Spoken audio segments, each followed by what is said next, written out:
PK52, the Saturday morning meeting. I hope everybody's doing great. I'm going off track for the next few weeks because I'm going to lay in some stuff that really overwhelmed me over last weekend. As some of you know, I went up to the Fayetteville area and I rode dirt with Courtney. I said, be honest with you, when you're riding dirt with people, you want to be in the front, even if you get lost, because when you're the third motorcycle, you see nothing but dust. Everything's dust. Your teeth are dust. But it was an enjoyable day. It's beautiful out there, but I was very dirty at the end of the day. So I got an option to go to a big giant museum, and it was okay. I'm not a giant museum person, but it was excellent.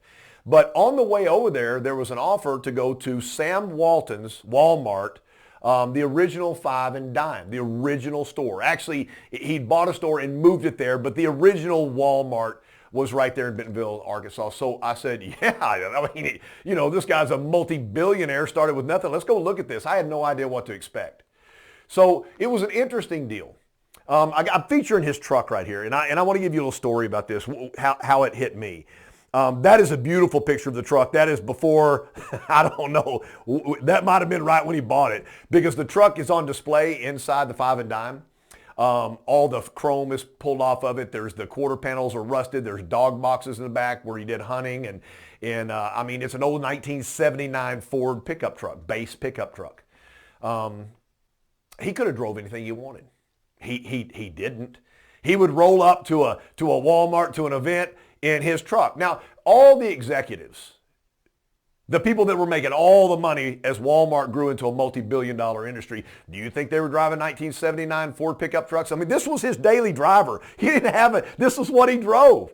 So they drive up in their Range Rovers, Mercedes, BMWs, their Lexus and everything, and he'd come rolling up in his truck because he didn't care about what he was driving. He didn't care about what he wore. He cared about creating something called Walmart in a dynasty. Every time he hired a new associate, that was more creativity. It was a bigger and better deal. So if I relate it back to where we are in life right now, there is 1 million people on earth right now that will tell you it's not your fault.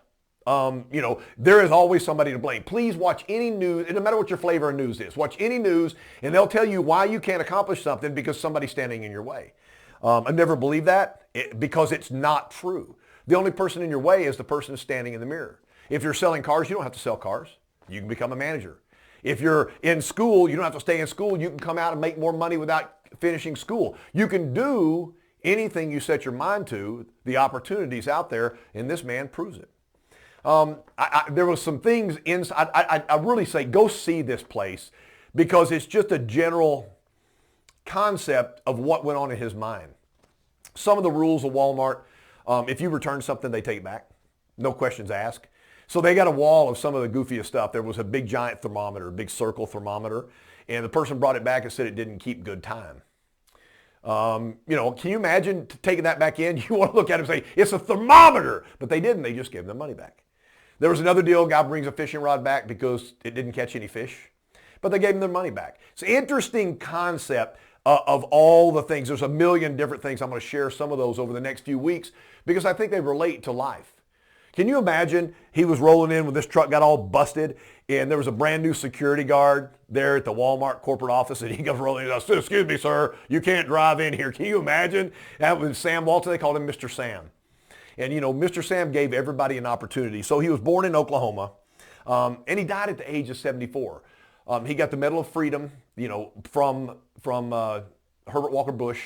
And I think 2 to 3 weeks after that, he passed away. So just everything about the story is interesting. Did he die a billionaire? Yes. Are the people surrounding him, his family, billionaires? Yes. But they started out in Oklahoma. He went to Missouri. He got an economics degree. He started working for J.C. Penney and learned the retail business. After J.C. Penney, he went to work with the Ben Franklin. Ben Franklin Five and Dime, kind of back in my life when I grew up in the small towns where my grandparents lived. That's where you went to get a hammer, a BB gun, a sprinkler for the yard. I mean, they had a little bit of everything, kind of like a miniature Home Depot and a little small deal called Ben Franklin. So he went to the board of Ben Franklin. I'm speeding this up so much. He goes to him, he goes, you know, we're paying so much of our profits to pay middlemen to be able to bring our supply, and sometimes we can't get the supply. We're kind of going through that right now with Toyota and all the manufacturers. We know we got a middle broker out there right now, and we can't get this manufacturing done. So what he said is if we buy the things that are most common to people in America and we warehouse it, we can control the prices. So the people at Ben Franklin looked at it and said, you're an idiot. That's not the way it's done. So he bought one of the Ben Franklin stores and opened it up, started doing what he wanted, built a warehouse, changed it to Walmart, and here we go. There's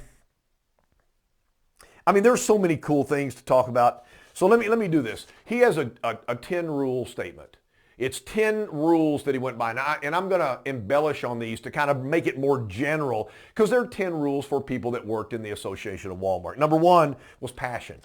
And, I've always believed if it doesn't even matter how you feel. If you wake up in the morning and you don't feel like you could do it, if you just look in the mirror and go, woo, and you just get it going, if you just can cheerlead yourself, interior, exterior, whatever you need to do, but you walk into the room full of passion, it changes everything. And basically what he said was, it overcomes all obstacles.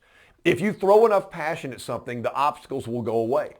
It's the same thing with any sport. If you practice enough and you put enough force against another object, the object will move. That's passion.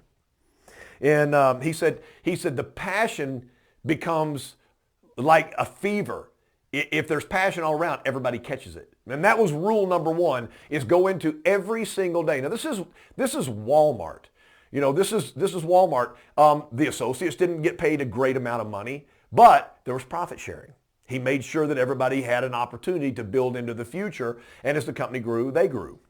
Rule number two was treat associates like partners, and this was what I thought was real interesting, and I'm embellishing, but he said treat your associates, the people you work with, like partners, and in turn, they'll treat the managers as partners. Man, you go into an environment where it's not really great, and the associates are talking bad about the managers are blaming the associates. And rule number two says, treat everybody like a partner, like you're an equal partner, and without you, nothing can happen. I love that. And he says, together, you'll perform way past your wildest expectations. Isn't this crazy? This is a man that was born right after the Depression, a generation from the Dust Bowl in Oklahoma, probably grew up hungry occasionally, not a whole lot to eat, and he turned this around, and instead of being greedy, what he did is he turned it around and made a pathway for so many people. Unbelievable. Let me do 3, and there'll be 7 more, and I'll try to move those through the next couple of weeks.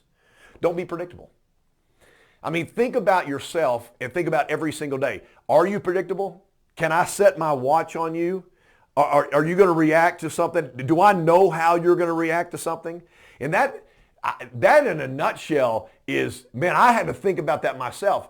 Am I getting predictable? Is what you expect from me the same all the time? I'm not shaking it up, and that's bad. That when you become predictable, you become sedentary. You have no ability to move, because predictability means that other people can stand in your way. And we talked about that. You got to get them out of the way. You're the only one that can stand in your way. I love this thing. He said, money and position aren't everything. I don't blame you for wanting to have a higher income. I think you ought to make as much money as you possibly can make. And if you need more money, make more money. And position, I love watching people hand out a business card that says general manager on their own or principal. People are proud of where they've gone in life. I work with Toyota, the corporate office, and I start out in their management trainees. They changed that name, it's still a management trainee, somebody starting out with Toyota. And then they get promoted to the field. They're a district parts and service manager, and then they go from that to district manager, and they work their way up to maybe a group vice president. That's a big deal. And every time you get a promotion, there are people in your life you want to share that with, because it's a big deal. But what Mr. Sam said was, he said, money and position aren't everything. He goes, challenge and success create giant payoffs. So when you're looking to challenge yourself, don't make it a monetary challenge. Don't make it a position challenge. Make it a challenge where that every single day you can hit a summit of something and continue to grow and never stop.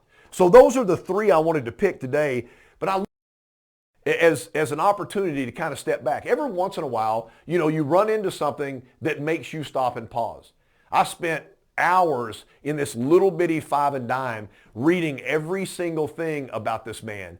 And he was true to form. He wanted to build the biggest empire to give back to as many people as he possibly could. And he brought people along with him. If you work with him for a long period of time, you retired in a very, very good position. So I'll finish with this. I was listening to people in the area, and some of the people say, well, you know, you really shouldn't buy from Walmart, even though that's part of Arkansas was pioneered with the money from Walmart. You know, you should buy from the local people. Well, the funny thing about it is there might not be a local without that giant entrepreneur that came out of nowhere, Oklahoma, graduated from Mizzou, bought a little five and dime hardware store and turned it into a multi-billion-dollar industry. My question is, what's next for you? PK52, the Saturday Morning Meeting.